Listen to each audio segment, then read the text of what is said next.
안녕하세요. 김한규입니다. 오늘 눈이 많이 내렸는데요. 한방눈과 함께 오신 특별한 손님이 계십니다. 기분 좋은 특별 손님 우상호 의원님 모시겠습니다. 반갑습니다. 네, 안녕하십니까. 네, 저희 프로그램 이름이 코리아 패스파인더입니다. 그 미래로 가는 길을 찾는 이제 프로그램인데요. 그래서 오늘은 과거의 우상호 플러스 이제 우상호가 그리는 서울의 미래에 대한 얘기를 전반적으로 좀 여쭤보려고 하는데요. 최근에 저와도 다른 TV 프로그램 네네. 나와서 이제 말씀을 나눴는데 이 지지자로서 우상호 의원님을 보면 어느 프로그램에 나와서 어느 질문을 받아도 그냥 별로 이렇게 긴장하거나 그러시는 게 없고 별로 준비하시지도 않는 것 같은데 그냥 본인 생각을 그냥 편하게 그냥 말씀하시는 느낌이거든요. 그래서 저도 여쭤보고 싶었던 게 이제 정치를 그렇게 오래 하시면 이제 뭐 두려움이나 뭐 어려운 질문, 대답하기 곤란한 질문 이런 게 전혀 없으시게 되나요? 그 정도 경지에 오르게 되나요? 아니, 그거 그렇지는 않고요. 네. 저는 이제 대변인을 8번을 했거든요. 네. 캠프 대변인까지 다 합해서. 그래서 그 대변인을 하면 사실은 편한 질문을 던지지 않아요. 항상 우리 당에 네. 좀 불편한 질문들을 던지니까 불편한 질문을 즉석에서 해야 되는 경우가 많아요. 네. 제가 준비된 멘트를 하고 나면 기자는 그거에 대해 안 물어보고 자기들이 준비한 질문을 그렇죠. 하니까 네, 그럴 때 곤란한 질문을 어떻게 피해가야 되는지 또 그런 것을 피해가면서도 내 주장을 또 어떻게 해야 되는지 네. 그래서 좀 훈련돼 있다. 네. 민주당 생활 오래 하면서 쌓여진 내공이라고 말씀드릴 수 있죠. 그러니까 사실 민주당의 대변인 오래 하면서 당이 저를 이렇게 네. 만들어줬다. 네. 이렇게 생각합니다. 사실 대변인 되게 힘드실 때 거의 8번 정도 하신 거죠. 사실 대변인이 아주 신인들이나 인지도를 올리기 위해서 좋지 그 다음부터는 되게 시간도 많이 뺏기고 어려운 자리 아닌가요? 네. 참고로 제가 이제 2번째 떨어졌을 때 네. 국회의원 선거에 네. 그때는 현역원을 하나 떨어졌거든요. 예. 지역구에 갔더니 그때 대변인을 3번째 할 때였어요. 그때 하시는 말씀이 오 의원 TV에 많이 나와서 좋은데 이제 중앙정치 그만하고 지역 좀 챙겨. 그 순간 섬찟한 거예요. 떨어졌어요. 그러니까 그게 TV에 많이 나와서 좋다고 하는 것이 있는가 하면 네. 당신 중앙정치 하느라고 지역구를 못 챙긴 사람이잖아요. 네. 이런 얘기를 듣게도 되는. 그러니까 저는 처음 한두 번은 네. 인지도 올리고 얼굴을 알리는 데는 도움이 되는데 자주 하면 네. 왜 저 사람은 자꾸 중앙정치만 하지? 이런 지역의 지청구를 듣게 되고요. 또 하나는 그 대변인이라는 자리는 사실 서로 하고 싶어하는 자리예요. 그렇죠. 네. 왜냐면 이제 얼굴이 계속 뉴스에 그렇죠. 나오니까. 네. 그러다 보니까 동료 의원들 중에 예. 왜 대변인은 꼭 우상호만 해? 또 이런 그 어떤 질시가 네. 또 꽤 있었어요. 그래서 저는 사실은 처음 한두 번 한 거 빼고는 그 뒤에 네. 대변인 하라 그러면 또 대변인이야. 또 해야 돼. 네. 예. 이제 그런 그 어떻게 보면 명함이 있는 거죠. 밝은 게 있으면 이제 어두운 게 네. 있는데. 그러나 그럼에도 불구하고 대변인이라는 자리는 우리 김한규 네. 법률 대변인 하시지만 당을 대변하는 일이다 보니까 그 지지율이 높으면 또 기쁘고 떨어지면 힘들고 네. 그러면서 그 애환을 같이 하는 산 역사 증인이 될 수 있는 네. 그런 자리입니다. 네.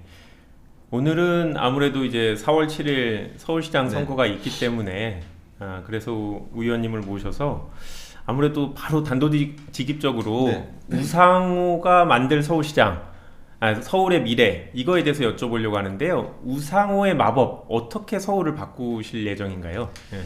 서울은 사실 성장은 끝난 도시입니다. 네. 그러니까 이제 다른 이제 중소도시들은 한참 개발하고 성장하죠. 네.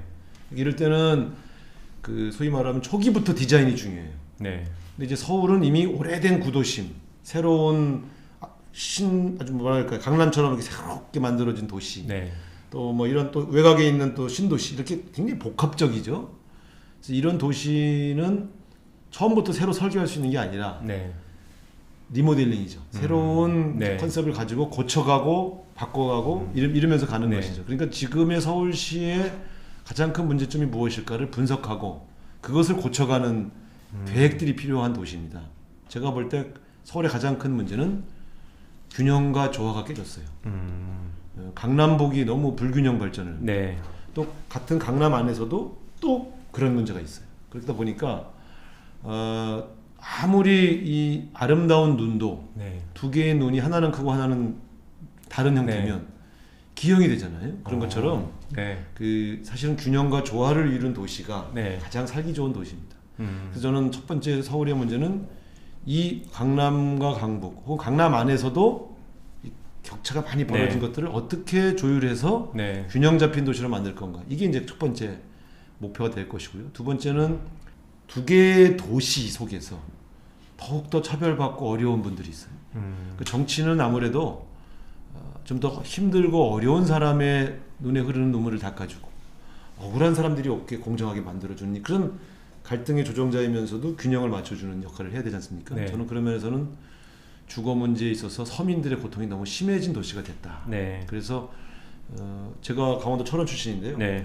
시골은 그 주거의 격차가 크다 해도 네. 그게 뭐 몇십억 차이 나는 격차는 아니에요. 그렇죠. 그런 네. 측면에서 본다면 뭐 초가집과 기와집 정도의 차이죠. 그런 측면에서 본다면 지금 서울은 주거 격차가 너무 벌어졌다. 그래서 이 격차가 벌어진 개인들 사이에서도 벌어지고 있는 교육 격차, 네. 주거 격차 이런 것들을 어떻게 해결해 줄 거냐. 네. 이런 측면에서의 친서민 정책이 네. 굉장히 필요한 그런 도시고요. 또 세 번째는 아무래도 이제 여기는 무슨 제조업을 활성화할 수 있는 도시가 아니지 않습니까? 네. 근데 여기 인구가 많은데 요즘 같은 경우 특히 산업이 고도화되면서 네. 청년 실업이 너무 많아요. 그래서 산업이 새로운 산업들이 자꾸 그렇게 어떤 도시가 활력화 되려면 일자리가 늘고 막 그렇죠. 회사가 생기고 네. 막 이렇게 좀 북적북적 해야 돼요. 장사도 좀 잘 되고. 근데 지금 서울은 인구를 더 늘리자 이렇게 갈 수는 없습니다. 그렇죠. 네. 수도권과 지방의 균형 발전을 위해서. 그러면 현재 이 서울에 맞출 수 있는 새로운 산업과 일자리는 어떻게 가야 되느냐. 네. 이런 것들이 좀 더 구체적이어야 되죠. 그러니까 저희 고민은 이 세 가지 주제에 집중되어 있습니다. 그것이 네. 제 공약에 담겨 있기도 하고. 네. 아니 뭐 정말 공감 가는 내용인데요. 뭐 저는 이제 강남에서 출마를 했는데 강남구만 해도 전철역이 33개인가 되거든요. 그렇죠. 그러니까 다른 구는 한 3, 4개밖에 없는 데도 있으니까 네. 사실 이게 뭐 단기간에 바꿀 수 있는 건 아닌데 인프라 차이가 엄청나게 이제 나고 있다라는 걸 이제 제가 여실히 느끼고 사실 강남구에 이제 재건축 아파트가 되게 많고 오래되긴 했는데 사실 그건 그 안에서 상대적으로 좀 오래됐을 뿐이지 서울 시내 전체로 보면 가격 면에서는 비교할 수 그럼요. 없을 네. 정도로 이제 높은. 그게 이제 그렇게 되다 보니까 네. 제가 이제 강북에서 20년 정치다 보니까 강북에 사시는 분들의 이 자존심도 많이 네. 이제 떨어지고 그리고 사실 같은 서울 시민인데도 네. 강남 주민들을 볼 때 좀 곱게 안 봐요. 그건 좋은 게 아니에요. 네. 유화감 때문에 그런 건데. 네. 그래서 저는 그런 것들을 좀 균형 있게. 그렇다고 강남을 하향 평준화할 수는 없죠. 그렇죠. 이미 발전한 네. 도시를 네. 억지로 누를 수는 없습니다. 그러니까 상대적으로 발전이 더딘 곳에 손을 좀 더 봐서 조금 더 올려줘야죠. 상향 네. 평준을 해줘야죠. 이제 그런 것들이 아마 앞으로 다음 서울시장의 주요 네. 과제가 아닌가 싶습니다. 네. 위원님께서 생각하시는 이제 서울시장의 과제, 바꿀 서울의 모습에 대해서 얘기를 하셨는데요.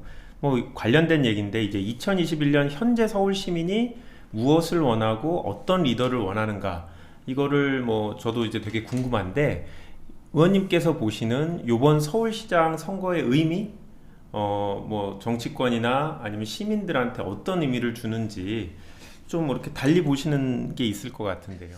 그러니까 아무래도 봐도 이제 첫 번째는 서울시장은 서울시를 발전시키고 네. 서울 시민의 삶을 개선해 줘야 되잖아요. 네.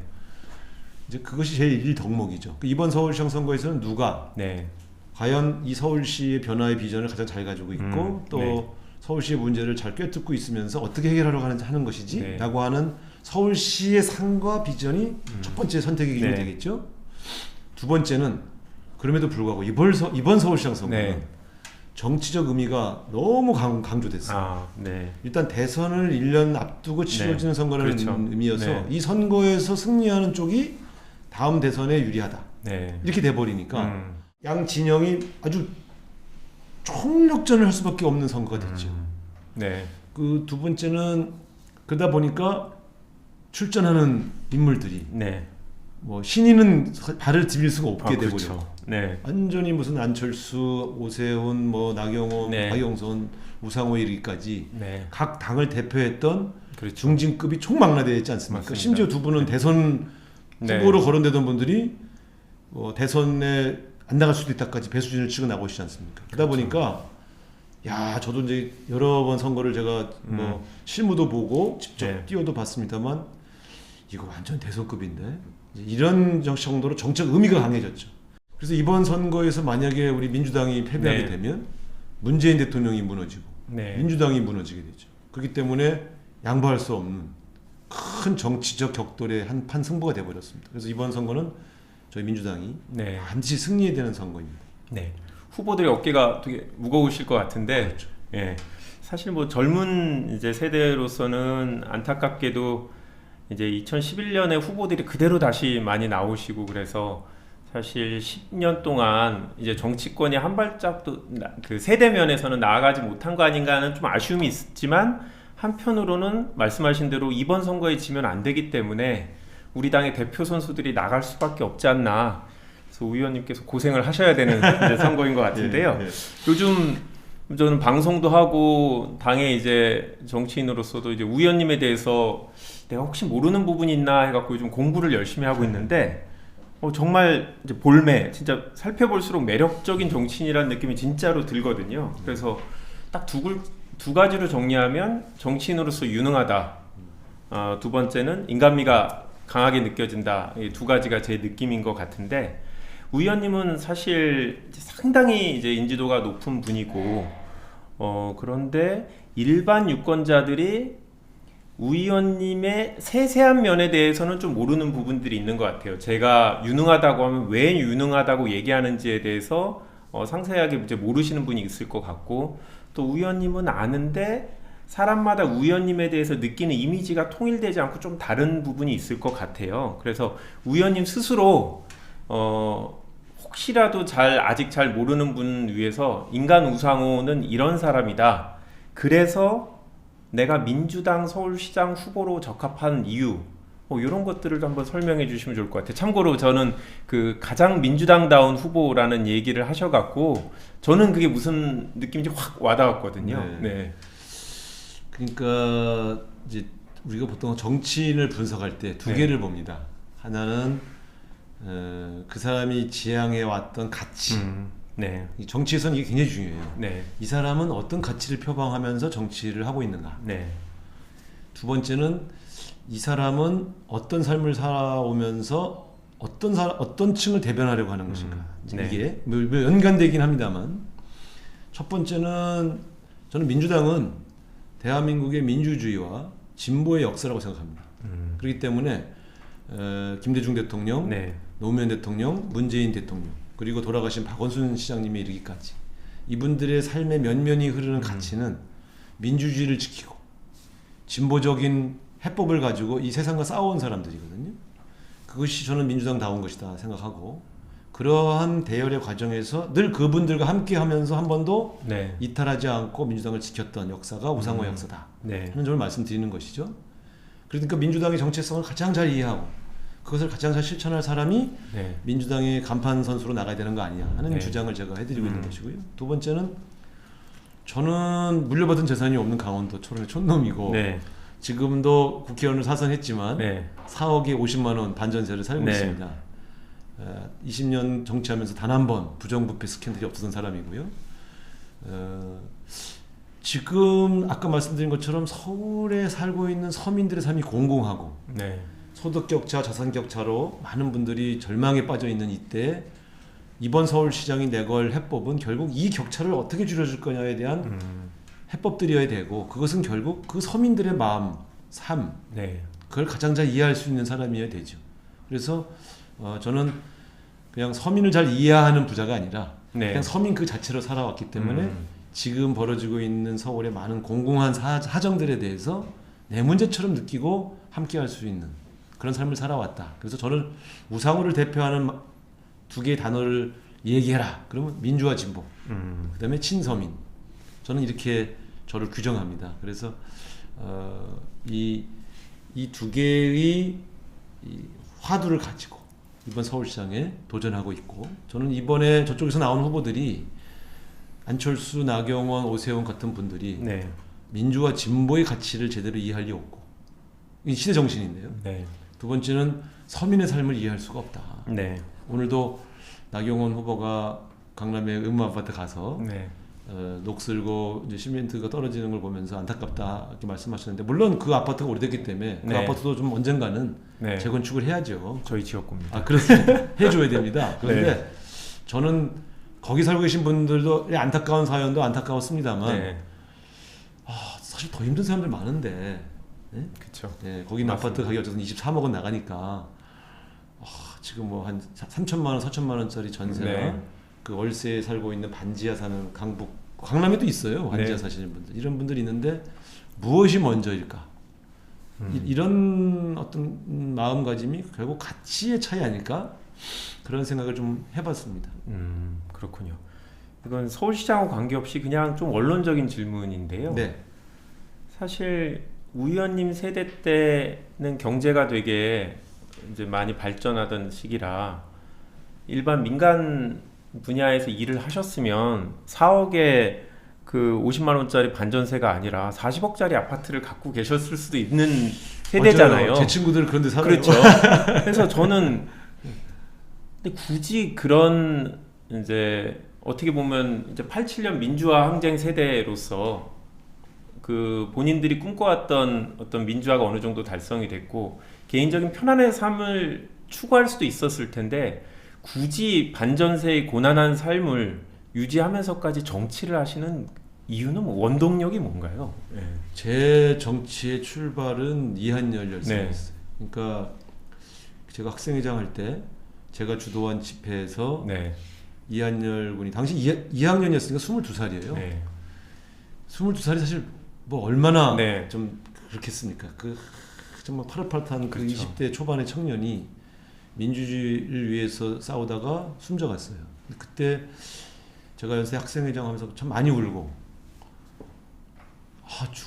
이런 집회에서 철탄을 맞아 만약에 이제 목숨을 바쳐야 한다면 그건 총학생회장인 대장인 내가 희생됐어야지 어떻게 이 후배가 이렇게 네. 그래서 그게 제가 그런 얘기도 했어요. 우상호의 생물학적인 수명은 1987년 6월 9일에 멈췄다. 네. 나머지 인생은 덤이다. 네. 그러니까 이미 민주화 운동을 하다가 숨져간 후배가 있는데 내 나머지 삶에서 내가 더 잘 살고 잘 먹고 잘 살기 위해서 생활한다는 것은 사치 같은 느낌이 드는 거예요. 그래서 그 이후로 저는 나 혼자 잘 먹고 잘 산다는 어떤 삶에 늘 그런 욕망과 유혹이 늘 있습니다. 사람은. 네. 그럼에도 불구하고 늘 이를 악물고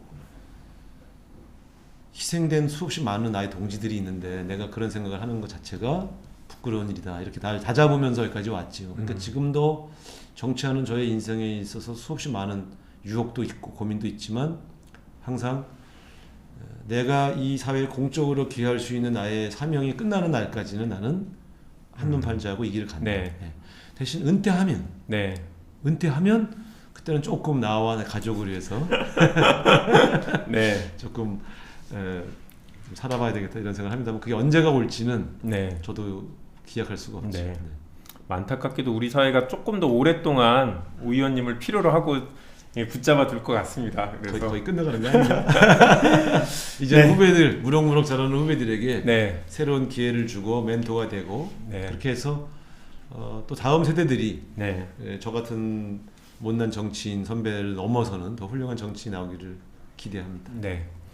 사실 제가 이제 태어나서 살았던 아파트가 서대문구에 있는데 와, 아직도 있어요. 그 그래요? 아파트가. 그래서 저는 이게 그래서 이제 의원님에 대해서 평소에 이제 관심이 좀 있었는데 현재 시점으로 이제 다시 한번 돌아와서 이제 살펴보면 아무래도 코로나 얘기를 안 할 수 없을 네, 것 네. 같은데요. 이제 다른 나라랑 비교해 보면 세계적으로 유명한 도시들도 초기에 코로나 대응을 제대로 못 해갖고 정말 도시 체계가 이제 마비될 정도의 도시들이 있었고 여전히 그 대한민국 서울과 같이 제대로 안정적으로 유지되는 이제 국가들이 별로 없는 것 같은데 저는 코로나 전후로 포스트 코로나 그러니까 서울이 어떻게 바뀌어야 될 부분이 있을지 그러니까 뭐 일반적인 부분은 얘기를 많이 해주셨는데 좀 코로나라는 특수성으로 인해서 변화되는 서울의 모습을 어떻게 준비하실 계획인 게 있는지 네. 뭐 예를 들자면 뭐 아무래도 집에서 머무는 시간이 앞으로도 이제 조금 더 많아질 수 있고 업무 공간이나 문화 공간으로 사용하는 이런 습성들이 사람들이 생겼고 뭐 물류나 배달 수요도 늘어나고 뭔가 이런 얘기들을 하시는 분이 있는데 의원님께서 보시기에 일단 첫 번째는요. 네. 그런 문제보다도 더 급한 급한 거는 코로나가 이번에 설사 진정이 된다 해도 네. 이게 몇 년 주기로 또 온다는 것이 대부분의 그렇죠. 전문가들의 의견 아닙니까? 그러면 이 시민의 생명과 안전에 관한 게 사실 최우선이에요. 네. 근데 서울이 나름대로 박원순 시장님이 네. 메르스라든가 이런 것들 이후에 굉장히 많이 발전시켜 왔지만 여전히 이번에 일부 영역에서는 좀 취약했구나. 첫 번째가 공공의료 체계가 여전히 부족합니다. 그래서 저는 서울이 다른 지방자치단체에 비해서는 훨씬 더 발전했음에도 불구하고 이렇게 많은 시민들에게 갑자기 많은 환자가 생겼을 때의 그 대응 체계에서 여전히 좀 불안전한 게 있어요. 그래서 저는 공공의료 체계를 조금 강화해야 된다. 네. 그러면 이제 어떤 감염병이 와도 네. 잘 대응할 수 있는 체계를 좀 더 강화해야 되겠다. 네. 그게 이제 공공의료기관을 좀 더 확충하고 이미 있는 예를 들면 보건소 같은 것이 1차 공공의료기관이에요. 네. 서울은 보건소와 이 의료원 또 민간 의료 체계의 협조가 비교적 잘 된 편입니다만은 네. 저는 보건소를 좀 확대 강화하고 그다음에 서울의료원 같은 공공의료기관을 네. 좀 더 강화시키고요. 두 번째는 이번에 보니까 간호사, 의사, 뭐 이렇게 의료진들 너무 고생하는데 네. 정말 너무 그분들을 그렇죠. 지원하는 이분들이 무너지면 사실 방역이 네. 무너지는 거예요. 근데 이분들을 위한 지원 체계가 너무 약했어요.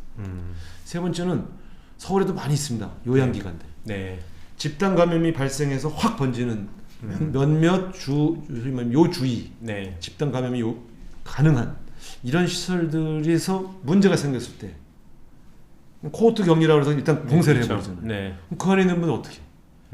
동부구치소도 보면요. 네. 구치소기 때문에 그런 문제가 생겼습니다만 생겼을 때 어떻게 격리시키고 이전하고 이런 거에 대한 매뉴얼이 좀 네. 부족했어요. 그래서 저는 일단은 먼저 공공의료 체계와 감염병 대응 체계를 훨씬 더 강화시켜서 이제 어떤 병이 와도 서울은 대응을 잘한다.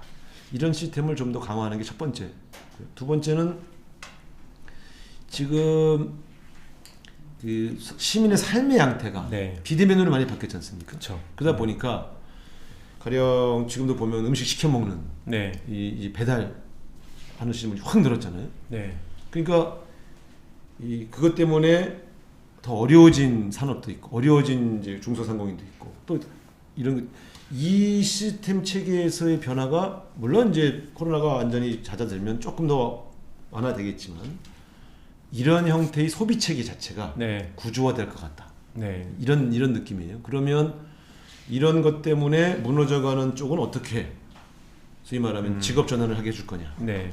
그다음에 또 이렇게 확대된 곳에서 생기는 비인권 문제나 처우 문제는 어떻게 할 거냐.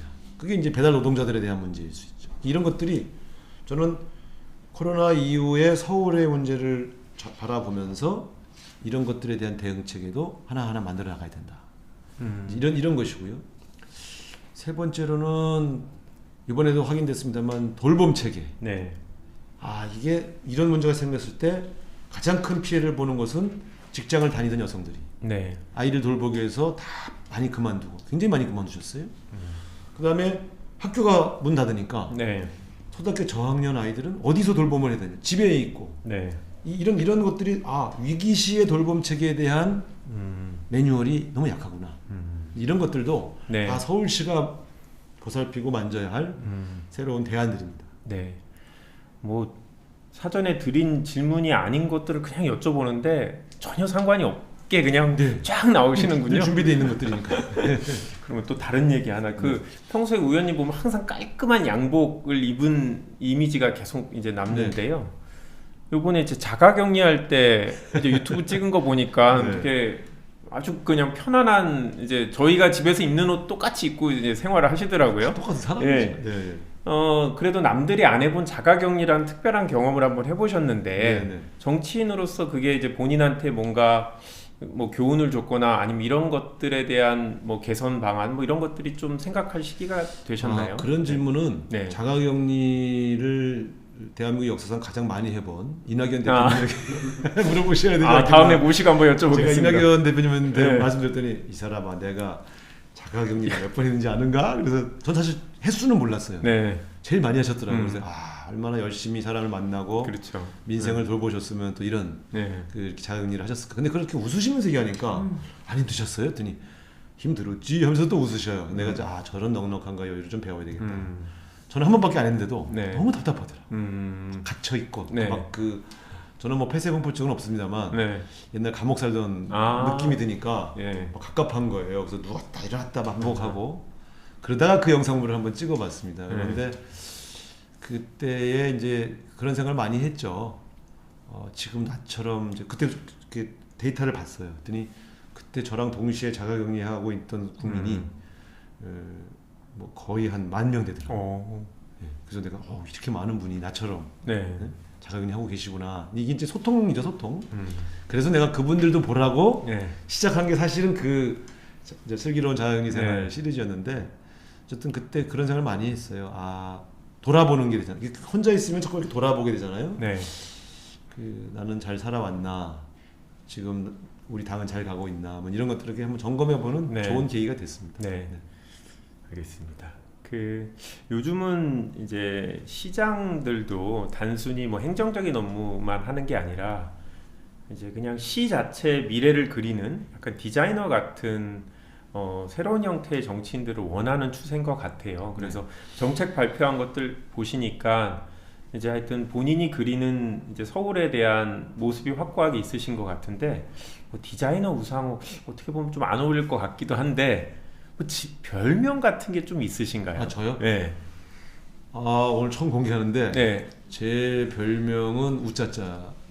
네. 누가 부르나요? 그런 우짜짜라고? 이게 제 대학 때 제가 학생회장 할 때 그 저의 후배들이 붙여준 별명인데요. 그러니까 이제 그 엄혹한 민주주의 투쟁의 과정에서 늘 긴장하고 살잖아요. 그렇죠. 언제 잡혀갈지 모르고 이럴 때 항상 제가 이제 그 좀 유머러서 하게 이렇게 후배들 긴장 풀어주고 그러다 보니까 이 형은 복학생인데 되게 웃기네. 저 성이 우찌니까 웃기는 짜장면이라는 걸 줄여서 우짜짜 이렇게 불러줬는데 지금도 87년 유월항쟁 같이 했던 연세대학교 멤버들은 저한테 우짜짜 형 이런 식으로 부르죠. 요즘 아주 싫어합니다. 근데 명색이만 내가 국회의원 사선인데 나한테 근데 우짜짜라네 막 이러는데 근데 가만히 듣다 보면 너무 정겹고 친근해. 그게 저희 스타일을 대변하는 건데 저는 위기가 오고 어려움이 올 때 제일 먼저 유머로 시작을 합니다. 왜냐하면 그 위기를 대처하기 위한 지혜는 좀 편안한 마음 속에서 나오지 긴장하고 조급하고 이렇게 이런 심리 상태에서는 좋은 위기 타겟적이 잘 안 보여요. 그래서 제가 옛날에 읽었던 추리 소설이나 어떤 그런 여러 가지 위기 대응 영화도 보면 리더는 절대 흔들리면 안 되는데 흔들리지 않고 있구나라고 보여줄 때 핵심은 유머예요. 제가 이낙연 선배 좋아하는 게 저분이 유머 감각이 뛰어나잖아요. 그렇죠. 그래서 보면 너무 초조하고 긴장스러운 분위기에서 리더가 분위기를 풀고 우리는 이거 이겨낼 수 있어 라고 말해주는 게 진정한 의미 리더죠. 그러니까 저는 좀 실없이 사람을 잘 웃기기도 하고 편하게 해주는데 그러다 보니까 좀 카리스마가 부족하다. 이런 평도 받습니다만 진정한 카리스마는 내면에서 오는 것이지 표정과 뭐 이 자세를 딱딱하게 한다고 해서 오는 것은 아니죠. 어떻든 저는 그때 87년 유월항쟁을 제가 학생회장으로서 이끌 때도 그랬고요. 2016년도에 저희 당 원내대표로서 그때 탄핵 앞에 굉장히 초긴장한 국회의원들을 할 때도 항상 다독거리면서 좀 이렇게 유머로 확 웃게 한 다음에 자, 이거 탄핵 가능하니까 날 믿고 같이 갑시다. 이런 식으로 해왔던 별명이 우짜짜가 이제 그런 연유로 만들어진 별명이죠. 좀 촌스럽죠? 아니요. 되게 의외예요. 왜냐하면 일반 사람들이 생각할 때 이제 80년 이제 민주화 운동을 하신 분들은 목적이 되게 어렵기 때문에 되게 일사불란한 조직 체계를 갖고 움직이고 위계 질서가 분명했다 이런 얘기들을 좀 들어서 진짜 그랬습니다. 학생회장이 후배들한테 우짜짜라는 얘기를 들었다라는 게 되게 신기한데요. 그러니까 그때 연세대학교의 운동권 아닌 비운동권 학생들도 되게 친근감을 가지고 야 우리 총학생장 별명이 우짜짜래. 그러면 확 웃잖아요. 그럼 다가올 때 조금 벽이 허물어지잖아요. 그러니까 저는 대중운동 또 우리 당의 대중화 이런 거 할 때는 우리 정치인들이 국민에게 좀 더 친절해야 되고요. 친절할 때는 먼저 다가가야 되는데 네. 다가가려면 훨씬 부드러워야 돼요. 그러니까 우리가 개혁과 진보를 앞세우지만 국민들에게는 좀 더 친절한 민주당이어야 되고 좀 더 친절하려면 네. 훨씬 접근이 가능하게 내 벽을 먼저 허물어 드려야 돼요. 그런 네. 것들이 저는 굉장히 중요하다고 생각하죠. 네. 저도 100% 동의하고 네. 저도 가끔 토론 프로그램 나가는데 저는 아직도 나가면 싸워서 이겨야겠다는 생각은 강한데 네. 의원님 보시면 하신 말씀 다 하면서 상대방하고 보는 사람이 편하게 이렇게 수용성이 높은 얘기를 많이 하셔갖고 네. 좀 배워야겠다는 생각을 좀 많이 이제 하고 또 있습니다. 어떤 우리 당의 아주 좀 센 지지자들은 네. 그런 저를 좀 싫어해요. 우상호는 이제 흐리멍텅해 보여, 약해 보여. 내용이 중요한 좀 거죠. 세게 네. 해봐요, 세게 해봐요 그러는데 목소리 큰 게 센 게 아니라 네. 사실은 내용으로 압도하는 게 훨씬 센 그렇죠. 거죠. 네. 이제 좀 구체적으로 공약 얘기를 좀 네. 해봐야 될 것 같은데 뭐 아무래도 현재 서울 시민이 가장 관심 있어 하는 거는 이제 부동산 정책 부분인 것 같고 실제로 후보님들도 이제 부동산 정책에 관심이 좀 많으신 것 같은데요. 이제 의원님 같은 경우에는 인상 깊었던 게 강변북로와 올림픽대로를 덮어서 이제 공공임대주택 16만 가구를 공급하겠다라는 얘기인데 일단 첫 번째는 이제 실현 가능한지 궁금하고 네. 두 번째는 왜 그렇게 해야 되는지, 그러니까 다른 지역에 뭐 공공임대 아파트를 짓거나 이런 게 불가능한 건지 네. 하여튼 그런 점에서 좀 한번 얘기를 해주시면 좋겠습니다. 지금 아까 말씀드린 것처럼 서울은 네, 이제 우리가 공공의 성격을 가지고 개발할 수 있는 택지가 네, 거의 없습니다. 음, 그러니까 다 집주인들이 개인이죠. 네, 그걸 강제로 수용할 수가 없어요. 네, 그러니까 그동안은 이제 민간 차원에서 조합 아파트를 만들어서 네, 그 아파트 조합이 추진해서 재건축 재개발을 하도록 한 그렇죠. 것이죠. 그리고 이명박 오세훈 시장 시절에는 그 규모가 작으니까 아예 크게 규모를 키워서 뉴타운 형식으로 하자. 그렇죠. 네, 이렇게 진행을 해서 했죠. 사실 다 한 겁니다. 네. 지난 20년간 여러 가지 방식으로 민간 주택을 개발하고 공급을 해봤죠. 그래서 아파트 단지가 강북에도 많이 늘었고 네, 강남은 뭐 완전 아파트 단지로 거의 대표될 수 있는 집중적인 주거 단지가 됐죠. 그런데 왜 이 주거 문제가 해결이 안 되죠? 저는 이렇게 생각합니다. 돈이 좀 있고 네, 넉넉한 부자들이 아주 고가의 아파트에 살고 그런 거 부러워하실 거 없어요. 그분들은 그런 곳에 사시라고 하고 네. 그 가격이 올라가는 건 또 그분들끼리의 거래이기 때문에 네. 그런 걸 누르려고 할 필요 없습니다. 그건 그렇죠. 시장에 맡기면 네. 돼요. 그건 시장에 맡기는 게 맞습니다. 그런데 서민들의 문제로 가면 그렇게 고가의 아파트가 생긴 것이 거기만 오르는 게 아니라 네, 자꾸 이웃으로 옆으로 옮겨가면서 주변이 다 오르는 그렇죠. 풍선 효과가 생기기 네. 때문에 서민들은 집을 사고 싶어서 살 수 없게 되는 거예요. 네. 거기다 월급쟁이들 월급을 다 모아도 지금 같은 경우는 뭐 15년 모아도 집을 살 수 있냐 없냐 이런 얘기가 나올 그렇죠. 정도로 되게 이렇게 절망적이지 않습니까? 이럴 때 계속해서 비싼 고가의 아파트를 계속 공급하는 것이 과연 방법이냐? 네, 서민들은 어차피 못 사거든요. 그래서 저는 그거는 방법이 아닌 것 같다. 네, 제 서대문구에서도 재건축 재개발을 한 수십 군데를 제가 20년간 도와줘 봤는데 네, 도와주니까 처음에 아파트 짓게 해달라고 막 쫓아오신 분들 중에 70~80%가 거기 뭐 입주를 못해요. 다 경기도로 이사 가셔. 가격이 오르니까. 그래서 내가 네. 이게 과연 방법인가? 네. 그래서 제가 낸 대안이 저렴한 공공주택을 대량 보급해서 거기에 서민들이 들어와 살게 해야 되겠다. 네, 근데 사람들이 제가 공공주택 그러니까 전부 임대 아파트인 줄만 알아요. 네, 사실은 그게 아니고요.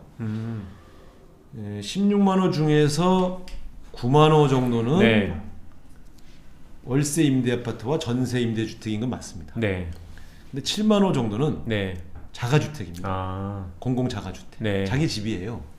근데 공공이 지어서 분양하면 이윤을 안 넘기니까 네. 쌀 거 아닙니까?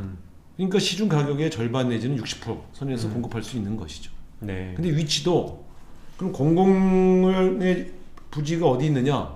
없어요, 별로. 서울시청 뭐 이런 것밖에 없어요. 그러니까 외국의 사례를 봤더니 파리에 갔더니 파리는 철로 위를 씌우더라고요.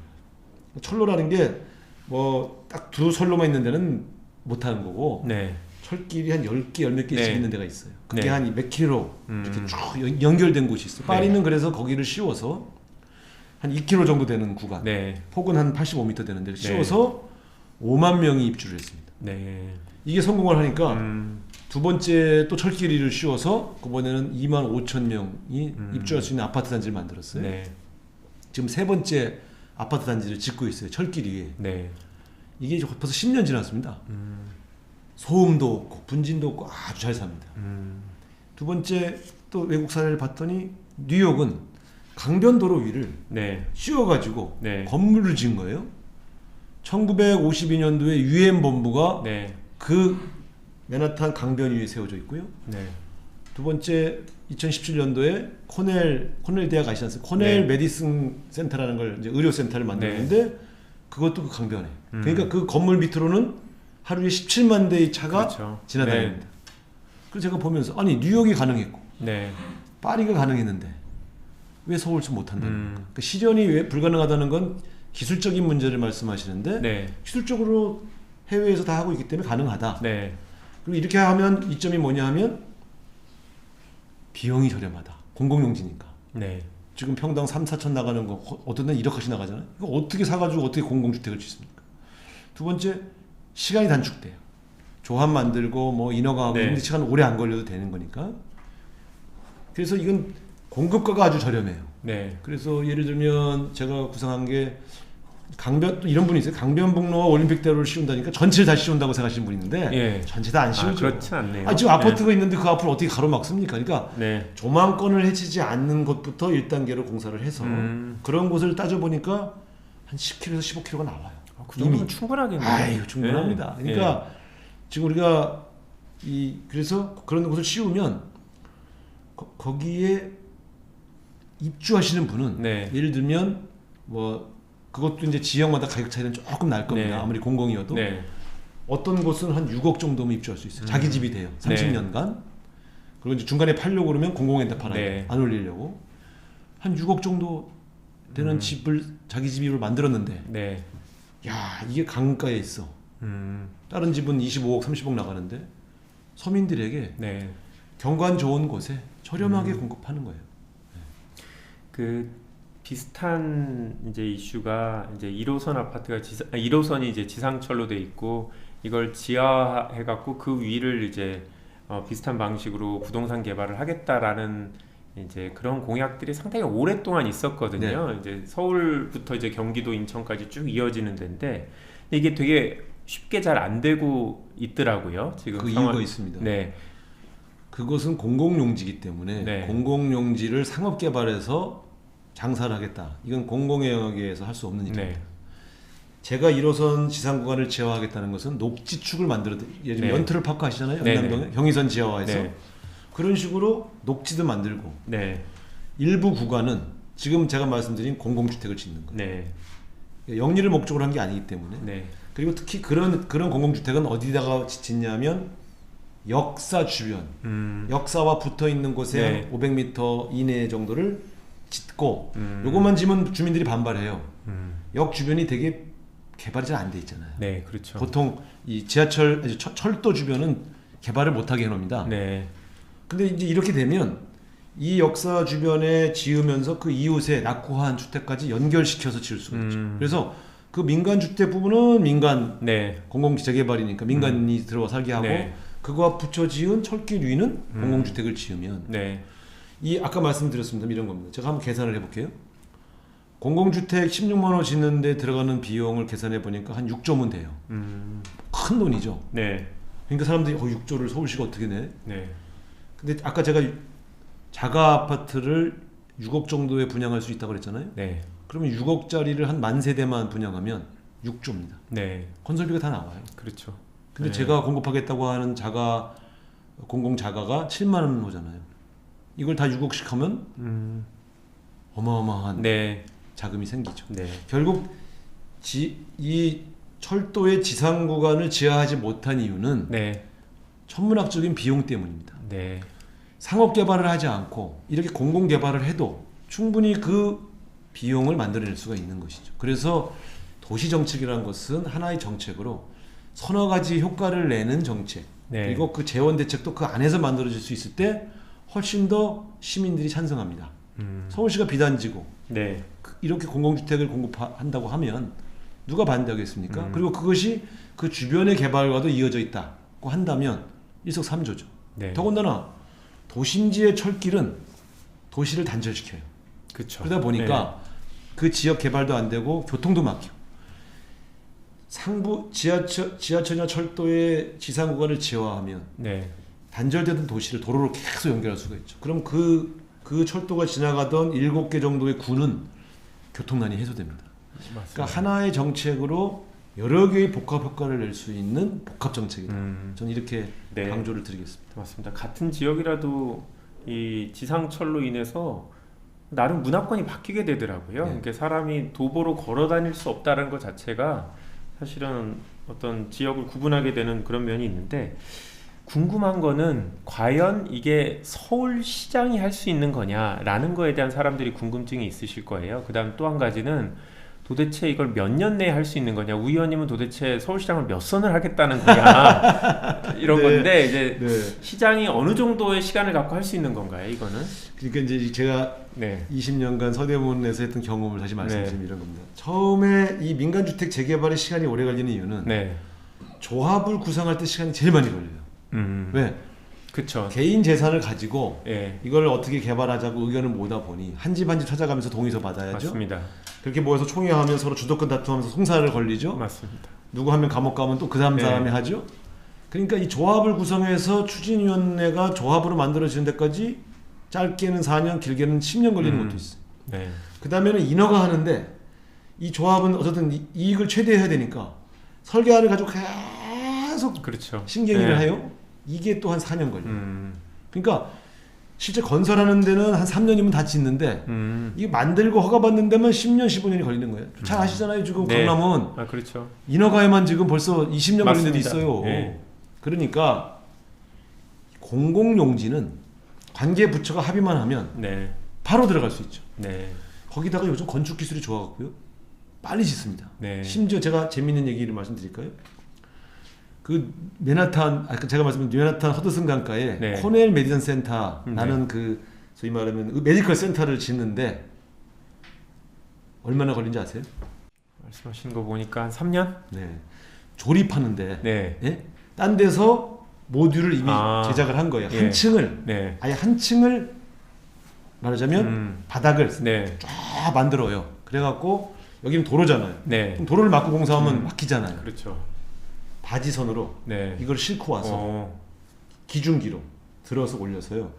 코넬 메디컬 센터를 조립해서 세우는데 걸린 시간은 단 하루였습니다. 어. 놀랍죠. 그러니까 사전 제작하는 사전 제작 시간밖에- 시간은 물론 이제 예. 꽤 걸렸죠. 네. 그러니까 저는 이 정도로 전 세계의 건축 네. 기술은 발전했다. 그래서 외국에서 성공한 사례를 잘 연구하면 네. 공기도 줄이고 네. 그것에 그 공사에 따르는 번잡함이나 그 혼란도 최소화할 수 있다. 그래서 네. 물론 아파트를 이렇게 짓는다는 것은 쉽지 않습니다만 네. 다만 인공대지를 만드는 기간만 약간의 통행 혼란이 있으면 그다음부터는 그냥 올리기만 하면 되니까요. 네. 그래서 저는 여러 가지 외국 사례를 지난 3, 4년간 계속 연구해 왔고요. 네. 아까 말씀드린 좀 이 기간에 대한 저희 목표는 5년입니다. 네. 근데 그러려면 지금 1년 2개월짜리 선거에 나왔잖아요. 네. 한 번은 더 하시겠다. 이번에 나오신 분들은 대부분 한 번 더 도전한다는 생각을 가지고 네. 출마했고 저도 마찬가지입니다. 네. 물론 뭐 1년 2개월 만에 네. 선택을 뭐 받을 수 없으면 또 이제 어려워지겠죠. 네. 알겠습니다. 네. 아니 아까 빨리 끝내고 이제 가족들과 편안한 삶을 살고 싶어 하시는 것 같은데 또 5년 내에는 불가능한 것 같습니다. 네. 그 의원님 선거 캠프 보니까 준비된 시장 후보라는 얘기를 하시는데 구체적으로 다른 후보하고 비교해서 왜 우상호가 준비된 시장 후보라고 얘기하시는지 그게 궁금하거든요. 지금까지 제가 쭉 얘기한 내용을 네. 보면 네. 무엇을 물어봐도 술술술 이게 준비된 거 아닙니까? 네. 네, 그래서 저는 지금까지도 제가 정책 발표를 제일 많이 했고 네. 오늘까지 8번 했고요. 많은 언론인들이 어떻게 이렇게 다양한 분야에 네. 구체적인 공약들을 이렇게 준비했냐. 그래서 제가 3년 준비했다. 네. 이렇게 농담도 했는데 어쨌든 야당 후보들 보니까요. 네. 너무 준비가 안 됐어요. 그냥 막 뻥 공약이 너무 많고 네. 아니 서울에 74만 호를 짓겠대요.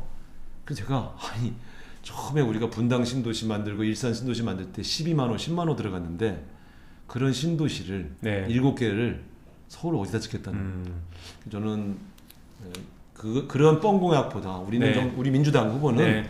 꼼꼼하게 따지고 꼼꼼하게 준비해서 네. 실현 가능한 것만 내놓는다 이렇게 말씀을 드리겠습니다. 아, 그러니까 2018년 서울시장 이제 민주당 경선에 출마했을 때부터 이제 구체적인 그림을 계속 공부를 해오신 거네요. 사실은 지금 제가 말씀드린 이 공공주택 네. 보급 방안은 네. 3년 전 재탕. 제 1호 공약이었습니다. 예. 근데 그 이후에 훨씬 구체화시킨 거죠. 네. 그렇군요. 아, 이거를 계속 구체화시키려고 입각도 안 하시고 계속 준비를 이제 하신 건가요? 아, 정답입니다. 그렇군요. 네, 네, 알겠습니다. 예, 준비된 시장 후보 네. 몇 가지를 더 물어보고 더 확인을 해봐야 될 것 네, 같은데요. 네, 네. 지금 당내 이제 국가균형발전 행정수도 완선 네. 추진단도 이제 활동을 하고 그랬는데 여의도의 이제 국회의사당을 이제 세종시로 옮기고 나서 이 국회의사당 부지를 포함해서 이 여의도 전체를 어떻게 새롭게 만드느냐라는 논의가 사실 국회 차원에서 있는 상황인데요. 물론 서울시장이 혼자 바꾸지는 못하겠지만 하여튼 서울시에 있기 때문에 전체적인 의원님이 그리는 서울시의 모습과 유기적으로 연계가 돼야 될 것 같은데 네. 어떻게 바꾸면 좋을까요? 먼저요. 네, 우리 이제 수도가 옮긴다, 국회가 옮긴다 그러니까 불안해하는 시민들을 위해서 한 말씀 드리겠습니다. 네. 과거에 이명박 서울시장이 네, 시장으로 있을 때 노무현 대통령께서 네, 행정수도 이전 공약을 내걸고 또 그것을 추진을 하셨어요. 세종시 네. 이전을. 그때 이명박 시장이 하루 종일 노무현 대통령을 흔들었어요. 수도가 이전하면 서울의 집값이 반값으로 떨어진다. 그러면서 심지어 관제 데모도 네. 서울시가 지원을 해서 매일매일 네. 관제 데모를 했어요. 어느 날 그것이 먹혀서 네, 저희 지역에 있는 주민들이 의원 수도 이전하면 집값이 반값 된다는데 어? 근데 당신 국회의원 만들어줬는데 왜 네. 우리 지역 집값 떨어뜨리는 일을 하는 거야? 왜 찬성해? 아이 어르신 아니에요 그렇게 얘기를 했는데도 결국 그 다음 선거에서 우리가 지방선거에서 패배했어요. 지금 야당이 같은 네. 일을 해보려고 하는데 자 세종시가 만들어졌잖아요. 네, 서울시 집값이 반값으로 떨어졌습니까? 전혀 안 그렇죠. 올랐죠. 오히려 집값이 네. 올랐다고 지금 네. 우리한테 지금 심판하겠다는 거 아닙니까? 맞습니다. 그래서 결국 이건 정말 근거 없는 공격이다. 오히려 서울은 비워야 채워질 수 있다. 아까 말씀드렸지 않습니까? 땅이 없어요. 네, 비워 놓으면 새로운 걸 넣을 수가 있어요. 그렇죠. 국회의사당을 옮기면 국회의사당 엄청 큽니다. 국회의사당 주변은 국회 때문에 개발을 네. 못해요. 그렇죠. 그래서 저는 자 국회의사당이 있고 세종시가 있다 보니까 행정 비효율이 너무 극대화돼 있어. 공무원들이 세종시에서 국회에 오는 그 기간에 쏟는 시간과 이 비용이 너무 많이 든다. 이 비판을 많이 받고 있습니다. 네, 사실입니다. 일부. 그렇기 때문에 국회를 세종시로 옮겨놓고 그러면 어떤 일이 벌어질까요? 여의도 일대 네, 고도 제한 풀어서 저는 홍콩에 있는 세계적인 금융기관을 유치해서 네. 여기를 아시아 최고의 금융의 메카로 만들겠다. 이건 국회를 옮겨야 국회 앞을 개발해서 세계적인 금융기관을 유치할 수가 있습니다. 그 다음에 그렇게 비워진 국회는 네, 서울시가 문화시설이 좀 부족해요. 지금 네. 세종문화회관하고 예술의 전당 딱 2개밖에 없지 않습니까? 이 넓은 국회와 그 인근 부지를 서울 시민과 우리 대한민국 국민을 위한 문화예술의 완전한 메카로 그렇게 만든다. 그러면 제가 서울을 아시아의 뉴욕으로 만들겠습니다. 이렇게 말씀드렸거든요. 금융과 문화. 네. 뉴욕은 금융과 문화로 꼽히지 않습니까? 그렇죠. 그런 측면에서 본다면 금융의 중심지로 아시아 최고의 중심지로 만들고 또 국회 건물 전체와 영역을 새로운 말하자면 공연장, 박물관, 미술관, 뭐 문화예술, 전시실 이런 거 쫙 만들어 놓으면요 수많은 시민들이 와서 즐기고 갈 수 있죠. 그러니까 사실은 국회의사당을 옮기면 네. 서울은 더 풍성해집니다. 이걸 왜 안 하겠습니까? 네. 충청도도 좋아하고 서울도 발전하고 양수협정이죠. 네. 근데 국회를 세종시에 짓고 옮겨가려면 한 4, 5년은 걸릴 것 같은데 그러면 의원님 5년 시장 갖고는 안 될 것 같은데요. 한 번 더 하셔야 돼요. 계획을 잘 잡아놓으면 네. 그 다음 그것이 추진되기 시작하면 그 다음에 네. 거스를 수가 없죠. 네. 알겠습니다. 아무래도 이제 전임 시장의 그 시정에 대해서 많이 고민을 하실 것 같아요. 이 박 시장님이 2011년도부터 이제 하셨으니까 이제 10년을 하셨는데, 뭐 같은 민주당에 있었던 정치인이지만 냉정하게 평가해서 이런 부분은 좋았지만 이런 부분은 내가 더 바꾸면 더 나아질 수 있다. 어떻게 뭐 총평을 한번 해보실 수 있을까요? 네. 먼저 저는 사실 박원순 시장님이 돌아가신 게 너무 애석하고 안타깝습니다. 네. 그래서 뭐 이제 그 피해자와 관련된 네. 사안은 별개로 하더라도 그건 우리 당에서 대표님부터 많은 분들이 그렇죠. 사과하고 네. 재발 방지 대책을 내놨습니다. 근데 그럼에도 불구하고 저는 박원순 시장이 살아왔던 그 삶의 그 오래된 궤적 전체를 부정하는 것은 옳지 않다고 생각하고요. 시장이 되신 다음에 보여주었던 많은 그 혁신의 노력도 네. 저는 되게 존경합니다. 그래서 시장님이 해오셨던 많은 혁신적 정책들은 계승하고 발전시키겠다 네. 이런 생각을 갖고 있고요. 다만 제가 시장님이 현직에 계실 적에도 매번 밥도 먹고 하면서도 늘 제가 조언 드렸던 게 시장님 근데 네. 정말 주거 문제는 네. 국가에만 맡기지 말고 시장님이 좀 손 좀 봐주세요. 젊은 애들 네. 뭐 서민들 살 곳이 별로 없습니다. 그다음에 두 번째가 이제 지금 방금 말씀한 시장님 서울에 네. 애들이 일자리 없는 애들이 많은데 좀 좋은 일자리를 우리 많이 만들어 봅시다. 이제 이런 말씀도 드렸었는데 그래서 제가 시장님이 잘하셨던 정책은 그대로 계승 발전하고 부족한 부분만 제가 제 공약에 담은 겁니다. 그래서 시장님의 그림자를 완전히 지우려는 야당 후보들을 보면서는 네. 이 자체가 하나 역사고 시적 전환인데 네. 이걸 없던 거로 하자는 것은 후퇴다. 다만 시장님이 했던 것을 토대로 해서 더 잘할 수 있는 것들을 서로 내놓는 경쟁을 하자. 저는 이런 생각을 가지고 있습니다. 네. 알겠습니다. 이제 서울의 미래에 대해서 얘기를 좀 많이 해봤는데요. 그 사실 아까 우 의원님께서 초반에 얘기하셨던 부분, 이제 민주당의 어떤 정체성을 가장 잘 보여주는 후보라는 이제 그 부분 관련해서 한번 좀 옛날 얘기를 좀 잠깐 했으면 네. 좋겠는데요. 제가 보니까 우 의원님이 어떻게 보면 거의 최연소 국회의원이 되실 뻔했었던 것 같아요. 예전에 처음 그걸 어떻게 하셨어요? 예, 네. 그 정치 입문 제안을 받았을 때 그냥 딴 생각 안 하고 본인의 영달을 위해서 딱 했으면 지금쯤 그 당 대표님하고 뭐 이해찬 대표님하고 거의 동기셨을 것 같은데 네. 이 과거 지금 우리 민주당이 배출한 대통령 이 세 분하고 아무래도 남다른 인연이 있으실 것 같은데 좀 그렇죠. 옛날 이야기지만 재밌게 이번에 나온 후보들 중에서는 김대중, 노무현, 문재인 세 분과의 역사를 같이 공유한 사람은 저밖에 없습니다. 이제 박영선 장관님도 네. 어떻게 보면 노무현 대통령 당선되신 이후에 정치를 시작하셨고요. 저는 이제 처음에 87년도에 네. 6월 항쟁을 성공으로 만들어 놓고 나서 그때까지는 김대중 대통령님은 집에서 연금 상태였습니다.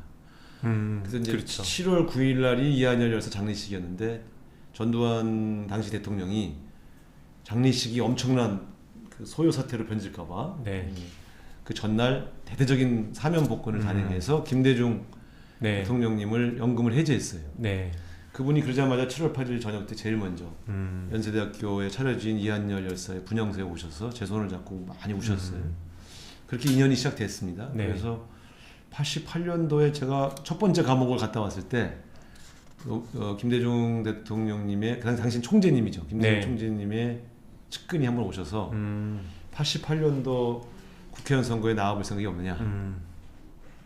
그때 제가 만으로는 25? 당시에 그렇죠. 그때 만으로는 김영삼 네. 대통령보다 2개월인가가 빠른 거예요. 2, 3개월 네. 그때 선거를 치렀다면 네. 그래서 만약 그때 제가 공천을 받고 네. 출마를 해서 당선됐다면 대한민국 역사의 최연소 기록을 가능했었겠죠. 근데 그때 제가 그랬습니다.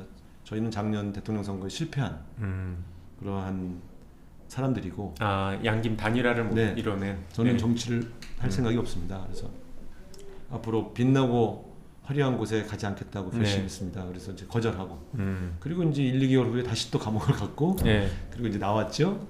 그리고 실제로 저는 한 10년간을 계속 제야 시민단체에서 민주주의 진전과 또 여러 노동자들의 권익 보호를 위해서 항상 같이 싸워왔는데 99년도에 이제 김정은 대통령이 대통령 되셔가지고 네.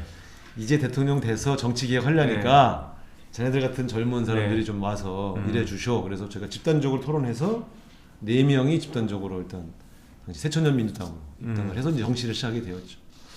그러고 나서 이제 김대중 대통령 뭐 당연히 첫 번째 선거는 떨어졌고요. 네.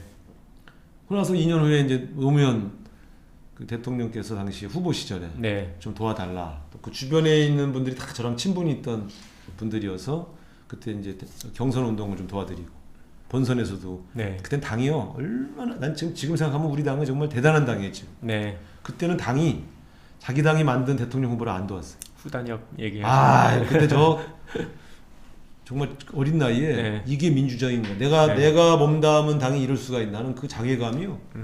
그래서 어쨌든 이제 그때 노무현 대통령이 우시기도 하시고 난 대통령 후보가 우시는 거 처음 봤어요. 네. 그러면서 결국은 바람을 일으켜서 대통령이 되셨잖아요. 정말 그때 찔듯이 기뻤습니다. 이제 그런 역사들, 그런 큰 역사들. 그럴 때마다 후퇴하지 않고 대세에 휘말리지 않고 김대중 대통령을 지키고 노무현 대통령을 지키고 네. 살아왔던 역사. 저는 그게 되게 자랑스럽고요. 그게 우리 민주당의 역사로 이렇게 기록되어 있는 것. 그리고 그 기록과 역사에 늘 함께했다는 것. 문재인 대통령 당대표 할 때요. 얼마나 많은 사람들이 대통령을 흔들었습니다. 그렇죠. 그리고 이탈했지 않습니까? 국민의당을 만들어졌습니까? 예. 안철수 후보가요. 솔직히 난 지금 서울시장 후보로 나올 자격이 있는지 참 이해가 안 가요. 우리 당에 있던 분 아닙니까? 아 그렇죠. 예. 네. 내가 대표로 모셨던 분이. 네.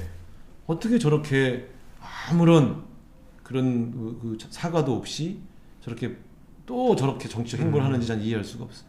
그러니까 우리 당은요 항상 평탄하게 온 게 아닙니다. 끊임없이 흔들거나 내부 분란을 생기거나 그런 이 구정치로 돌아가려고 했던 수없이 많은 세력과의 싸움을 통해서 오늘날의 이 민주화 진보 역사를 써온 정당이죠. 저는 지금 20여 년간 한 번도 이 당을 이탈하지 않고 때로는 국회의원 떨어질 거 각오하고 네. 그 개혁의 길에 서서 함께 해왔던 것이 참 자랑스럽습니다. 네. 저도 뭐 과거 옛날 얘기를 들으니까 이제 당의 지지자로서 기억나는 장면들이 쭉 있는데요. 최근에 이제 다른 데서 우리 당의 화두는 변화와 혁신이다.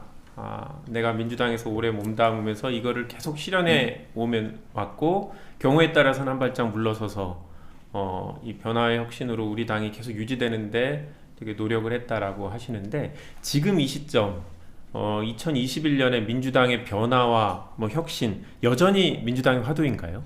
저는요. 네. 변화와 혁신은 네. 가치를 바꾸는 게 아닙니다. 정체성을 바꾸는 걸 변화와 혁신이라고 네. 하지 않습니다. 오히려 그 가치와 정체성을 더 빛나게 하기 위한 우리의 접근법에 변화를 주는 그것은 변화와 혁신이죠. 민주와 진보의 역사를 훼손하려고 하는 것은 네. 싸워야 됩니다. 그런데 우리가 민주와 진보의 가치를 국민에게 설명할 때 네. 어떻게 해야 될까요? 더 친절해야 됩니다. 우리에게 필요한 혁신이 필요하다면 우리들 여의도에서 우리들끼리 모여서 국회의원들끼리 쿵짝쿵짝하는 무엇이 옳으냐 그러냐고 싸우는 이런 모습만으로는 안 됩니다. 저는 총선 성공 이후에 네. 총선 승리 이후에 일정 기간은 그 승리에 취해서 우리 의원들이 네. 잠시 방심했다고 생각합니다. 다시 네. 신발끈 묶고 오직 민생 우리가 왜 진보를 주장합니까? 국민의 민생 문제를 해결하는 데 진보적 해법이 필요하다고 주장하는 것이에요. 그렇죠. 그러면 네. 본질은 뭡니까?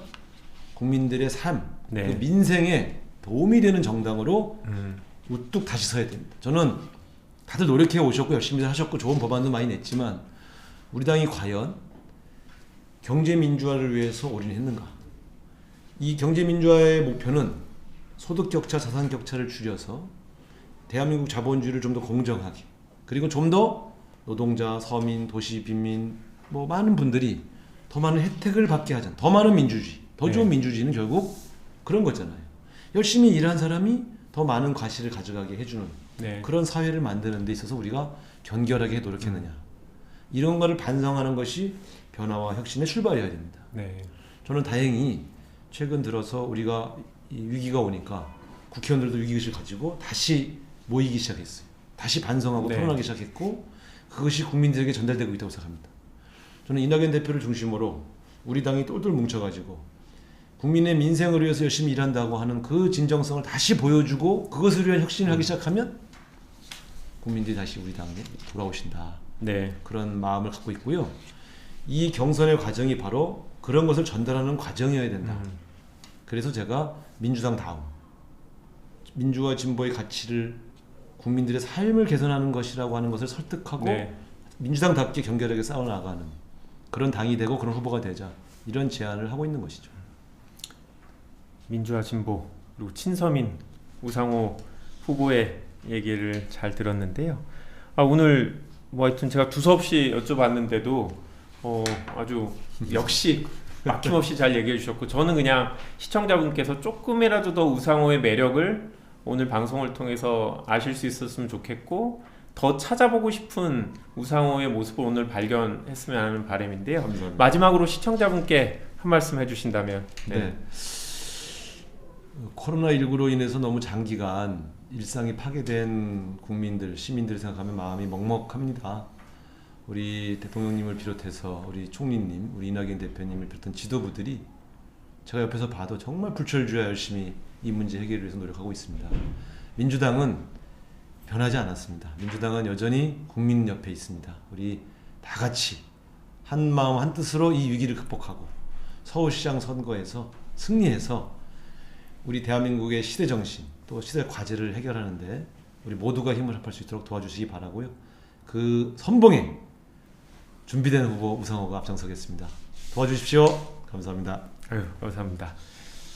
대한민국의 미래를 준비합니다. 더 나은 미래로 가는 길을 찾아갑니다. 코리아 패스파인더 대한민국 서울의 미래 디자이너 준비된 서울시장 후보 우상호 의원님과 함께했습니다. 고맙습니다. 감사합니다.